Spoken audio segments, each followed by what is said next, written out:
Hello friends, welcome to the channel pharma hub. पिछले video में हमने देखा था कि सेल का डिवीजन कैसे होता है, उसकी ग्रोथ कैसे होती है और सेल साइकिल कैसे वर्क करता है। आज हम लोग बात करेंगे सेल कम्युनिकेशन यानी कि सेल के अंदर सिग्नलिंग मैकेनिज्म कैसे होती है और सेल जंक्शंस कैसे काम करता है। तो चलिए शुरू करते हैं। तो सबसे पहले जानते हैं सेल सिग्नलिंग के बारे में।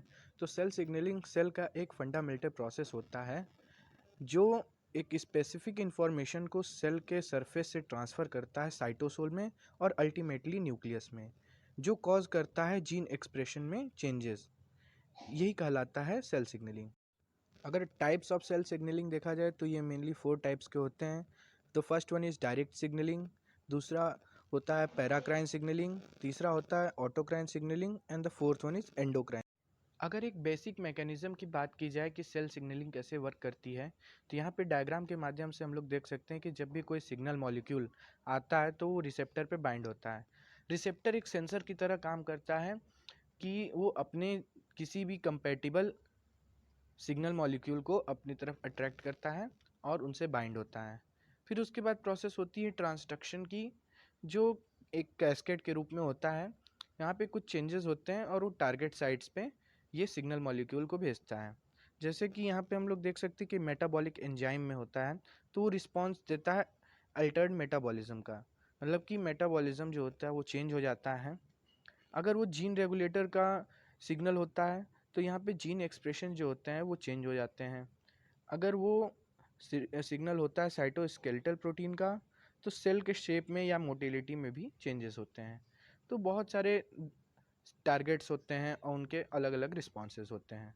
ये एक बेसिक मैकेनिज्म होता है सेल सिग्नलिंग का। सबसे पहले बात करते हैं डायरेक्ट सिग्नलिंग की। तो ये एक बहुत ही सिंपल प्रोसेस होती है। इसमें आयंस या स्मॉल मॉलिक्यूल्स ट्रांसफ़र होते हैं एक सेल के उसके नेबर सेल्स में through the pores in the membrane. Cell के मेम्ब्रेन में पोर्स होते हैं जिनसे आयंस और स्मॉल मॉलिक्यूल्स ट्रांसफ़र होते हैं। इन पोर्स को कहा जाता है गैप जंक्शंस। डायरेक्ट सिग्नलिंग एक फास्टेस्ट मोड होती है सेल टू सेल सिग्नलिंग की। यहाँ पे हम लोग एक डायग्राम में देख सकते हैं कि जो सिग्नलिंग सेल होता है, यानी जहाँ से सिग्नल जाना होता है, और उसके जो नेबर सेल होती है, यहाँ पे गैप जंक्शंस हैं, वो टारगेट सेल तक पहुँच जाती हैं। तो बात करते हैं दूसरे सिग्नलिंग के बारे में जो होता है पैराक्राइन सिग्नलिंग। तो पैराक्राइन सिग्नलिंग एक ऐसे सेल सिग्नलिंग या सेल टू सेल कम्युनिकेशन का फॉर्म होता है जिसमें सेल प्रोड्यूस करती है एक सिग्नल को जो उसके आसपास के सेल्स में चेंजेस कॉज करती है और उनके सेल्स के बिहेवियर को अल्टर करती है। बेसिकली पैराक्राइन सिग्नल्स जो होते हैं केमिकल्स होते हैं, ट्रांसमिटेड होते हैं जो नर्व से मसल में, ताकि मसल जो हो सके कॉन्ट्रैक्ट हो सके। यहाँ एक डायग्राम के माध्यम से हम लोग देख सकते हैं कि पैराक्राइन सिग्नलिंग कैसे काम करती है। न्यूरॉन के टर्मिनल बटन्स पे कुछ वेसिकल्स होती हैं जो कंटेन करती है वेरियस टाइप्स ऑफ न्यूरोट्रांसमीटर्स, और वो जब न्यूरॉन दूसरे न्यूरॉन से जुड़ा रहता है तो उनके बीच के जो स्पेसेस होते हैं उन्हें सिनेप्टिक क्लेफ्ट कहते हैं। तो जब ये वेसिकल्स जिनमें न्यूरोट्रांसमीटर्स होते हैं वो बर्स्ट आउट होते हैं और दूसरे सेल के रिसेप्टर पे आके बाइंड होते हैं और चेंजेस कॉज करते हैं। ऑटोक्राइन सिग्नलिंग की बात करें तो ऐसे सेल्स जो खुद के द्वारा सिक्रीट किए गए सिग्नलिंग मॉलिक्यूल्स को रिस्पॉन्ड करते हैं उन्हें ऑटोक्राइन सिग्नलिंग सेल्स कहा जाता है और इस प्रोसेस को ऑटोक्राइन सिग्नलिंग कहा जाता है। मतलब कि ये एक ऑटोक्राइन लूप बनाते हैं। अगर एग्जांपल में देखा जाए तो फिजियोलॉजिकली लीवर रीजनरेशन, यानी कि ह्यूमन बॉडी का अगर लीवर थोड़ा सा डैमेज भी होता है तो उसमें रीजनरेशन की प्रोसेस होती है जो ऑटोक्राइन सिग्नलिंग के प्रोसेस के थ्रू होती है। Proliferation of antigen stimulated lymphocytes, यानी कि जब कोई भी एंटीजन अटैक करता है बॉडी पे तो उसका प्रोलिफरेशन होता है और उससे क्या होता है कि लिम्फोसाइट्स बनते हैं जो उसे डिस्ट्रॉय करते हैं। पैथोलॉजिकल देखा जाए तो ट्यूमर्स जो ओवर प्रोड्यूस हो जाते हैं और ग्रोथ फैक्टर्स और उनके रिसेप्टर्स को प्रोड्यूस करते हैं, जिससे क्या होता है कि प्रोलिफरेशन होता है और एक ऑटोक्राइन लूप बनती है।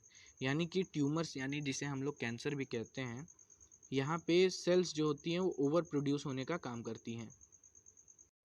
एक डायग्राम के माध्यम से देखें कि ऑटोक्राइन सिग्नलिंग कैसे काम करती है।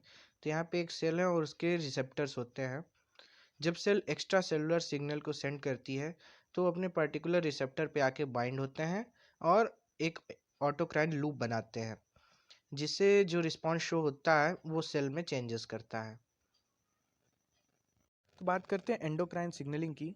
तो जब सिग्नलिंग मॉलिक्यूल यानी कि हार्मोन्स सिक्रीट होते हैं स्पेशलाइज्ड एंडोक्राइन सेल से, तो वो सर्कुलेशन में आते हैं और टारगेट सेल्स तक पहुंचते हैं, जो डिस्टेंस बॉडी साइट्स पे हो सकती हैं। बेसिकली ये हार्मोन्स ही होते हैं।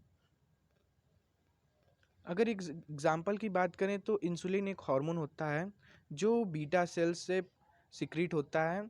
बीटा सेल्स पाई जाती है पैंक्रियाज के लैंगरहैंस की आइलेट्स में, और ये सिक्रेट होती हैं ब्लड स्ट्रीम में, जहाँ पे ये बहुत सारे डिफरेंट सेल्स पे वर्क करती हैं, और यहाँ तक कि ये पैंक्रियाज से बहुत दूर लोकेटेड ऑर्गन्स पर भी वर्क करती हैं। सेल जंक्शंस की बात करें तो किसी भी मल्टी सेलुलर ऑर्गेनिज्म में सेल्स जो होती हैं एक दूसरे से जुड़ी हुई होती हैं, या सेल और एक्स्ट्रा सेलुलर मैट्रिक्स यानी कि जो सेल के बाहर का मैट्रिक्स होता है उनके बीच में जो कनेक्शन होता है वो सेल जंक्शन कहलाता है। इन्हें मेम्ब्रेन जंक्शन भी कहते हैं।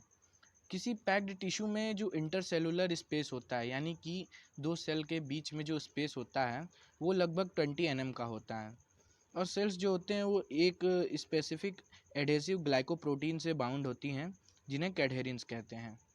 ये बहुत ही स्पेसिफिक प्रोटीन होता है। अगर सेल जंक्शंस के टाइप की बात करें तो ये मेनली 3 टाइप के होते हैं। First one is ऑक्लूडिंग junctions, second one is communicating junctions and the third one is anchoring. सबसे पहले बात करते हैं ऑक्लूडिंग जंक्शंस की।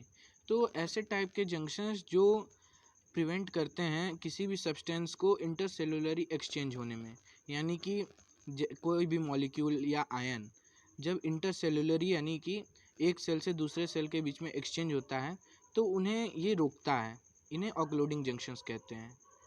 ये एपिथेलियल टिश्यूज़ में पाए जाते हैं। इन्हें टाइट जंक्शंस भी कहा जाता है। ये मेनली 2 टाइप के होते हैं। पहला होता है zonula occludens and the second one is fascia occludens. अगर जोनुला ऑक्लूडेंस की बात करें तो जोनुला ऑक्लूडेंस एक इंटरसेलुलर ऑक्लूडिंग जंक्शन होता है जो लार्ज मॉलिक्यूल्स के पैसेज को रोकता है।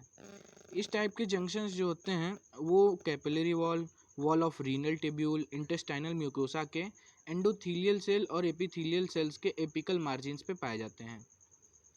फेसिया ऑक्लूडेंस की बात करें तो ये एक स्ट्रिप जैसा होता है जो एक लिमिटेड एक्सटेंट तक होता है। ये मेनली ब्लड वेसल्स के एंडोथीलियल सेल्स में पाया जाता है। दूसरे टाइप का जंक्शंस देखते हैं तो जिन्हें कहते हैं कम्युनिकेटिंग जंक्शंस। इनके नाम से ही पता चलता है ये एक सेल से दूसरे सेल में कम्युनिकेट करते हैं, यानी कि इनमें सब्सटेंस का एक्सचेंज होता है। ये सेल टू सेल का डायरेक्ट कम्युनिकेशन प्रोवाइड करते हैं। ऐसे जंक्शंस जो परमिट देते हैं आयंस और मॉलिक्यूल्स का एक सेल से दूसरे सेल में। गैप जंक्शंस की बात करें तो ये ऐसे टाइप के कम्युनिकेशन जंक्शंस होते हैं जो एपिथेलियल सेल्स के बीच में पाए जाते हैं। इन्हें नेक्सस भी कहा जाता है। ये cardiac muscle cell, smooth muscles और न्यूरॉन्स में भी पाए जाते हैं। इनके जंक्शंस के जो चैनल्स होते हैं उनका डायमीटर लगभग 1.5 to 3 mm होता है। तो इसलिए ये परमिट देते हैं बहुत सारे मॉलिक्यूल्स जैसे कि ग्लूकोज, अमीनो एसिड्स, आयंस और अदर सब्सटेंसेस को पास होने के लिए, जिनका मॉलिक्यूलर वेट लेस देन 1000 होता है। बात करें एंकरिंग जंक्शंस की, तो एंकरिंग जंक्शंस ऐसे जंक्शंस होते हैं जो सेल को स्ट्रेंथ प्रोवाइड करते हैं, जैसे कि एक मैकेनिकल अटैचमेंट करता है। यानी कि ये जो जंक्शंस होते हैं वो एक फर्म स्ट्रक्चरल अटैचमेंट प्रोवाइड करते हैं किसी भी दो सेल के बीच में या सेल और एक्स्ट्रा सेलुलर मैट्रिक्स के बीच में। अगर इसके टाइप के बात करें तो ये 2 टाइप का होता है। सबसे पहला होता है एक्टिन फिलामेंट अटैचमेंट और दूसरा होता है intermediate filament attachment. Actin filament attachment में भी 2 टाइप के होते हैं। पहला होता है एडहेरेंस जंक्शन जो सेल टू सेल का कम्युनिकेशन करता है, और जो दूसरा होता है वो फोकल एडहेशन होता है, यानी कि यहाँ पे सेल टू मैट्रिक्स का जंक्शन होता है। इंटरमीडिएट फिलामेंट अटैचमेंट में भी 2 टाइप के होते हैं। पहला होता है डेस्मोसोम यानी कि जो सेल टू सेल अटैचमेंट करता है, और दूसरा होता है हेमिडोस्मोसोम जो सेल टू मैट्रिक्स का अटैचमेंट करता है। अगर एडहेरेंस जंक्शन को देखा जाए तो एडहेरेंस जंक्शंस ऐसे सेल टू सेल जंक्शंस होते हैं जो एक सेल के एक्टिन फिलामेंट्स को दूसरे सेल के एक्टिन फिलामेंट से कनेक्ट करते हैं। एपिथेलियल लाइनिंग्स में ये जंक्शंस जो होते हैं वो एक कॉन्टीन्यूअस एडहेशन बनाते हैं जिन्हें जोनुला एडहेरेंस कहते हैं। एडहेरेंस जंक्शन प्रोवाइड करते हैं strong mechanical attachment of at the adjacent sales, यानी कि जो पास पास की सेल्स होती हैं उनके लिए ये स्ट्रॉन्ग मैकेनिकल अटैचमेंट प्रोवाइड करते हैं। अगर फोकल एडहेशन की बात करें तो फोकल एडहेशन एक सेल टू मैट्रिक्स जंक्शन होता है जो एक्टिन फिलामेंट को एक बाहर के एक्स्ट्रा सेलुलर मैट्रिक्स से कनेक्ट करता है। ये मेनली कार्डियक मसल्स में पाए जाते हैं। डेस्मोसोम की बात करें तो ये भी एक सेल टू सेल जंक्शन होता है। यहाँ पे इंटरमीडिएट फिलामेंट्स दो एडजेसेंट सेल यानी कि दो नेबरिंग सेल्स में कनेक्ट होते हैं। डेस्मोसोम को मैकुला एडहेरेंस भी कहते हैं। जब दो एडजेसेंट सेल्स के मेम्ब्रेन जो होते हैं वो एक दूसरे से अपोज करते हैं यानी कि एक दूसरे से उल्टे होते हैं तो वो थिक होके एक स्पॉट लाइक पैचेस बनाते हैं। डेस्मोसोम जो होते हैं एक टाइट जंक्शंस की तरह वर्क करते हैं। ये भी कार्डियक मसल्स में भी पाए जाते हैं। हेमीडेस्मोसोम की बात करें तो ये एक सेल टू मैट्रिक्स जंक्शन होता है जो इंटरमीडिएट फिलामेंट्स को सेल से एक्स्ट्रा सेलुलर मैट्रिक्स से कनेक्ट करता है। ये जंक्शंस जो होते हैं एपिथेलियल सेल्स को बेसल लैमिना से एंकर करते हैं। इनमें जो प्रोटीन्स इन्वॉल्व होते हैं यानी कि हेमीडेस्मोसोम्स में जो प्रोटीन्स वर्क करते हैं उन्हें इंटेग्रिन्स कहा जाता है। तो हमने देखा कि सेल जंक्शंस और सेल कम्युनिकेशन कैसे होता है। इसी के साथ ही HAP फर्स्ट का ये unit cellular level of organisation ख़त्म होता है। अगले वीडियो से हम लोग नेक्स्ट यूनिट पे मूव ऑन करेंगे। Thank you for the watching guys.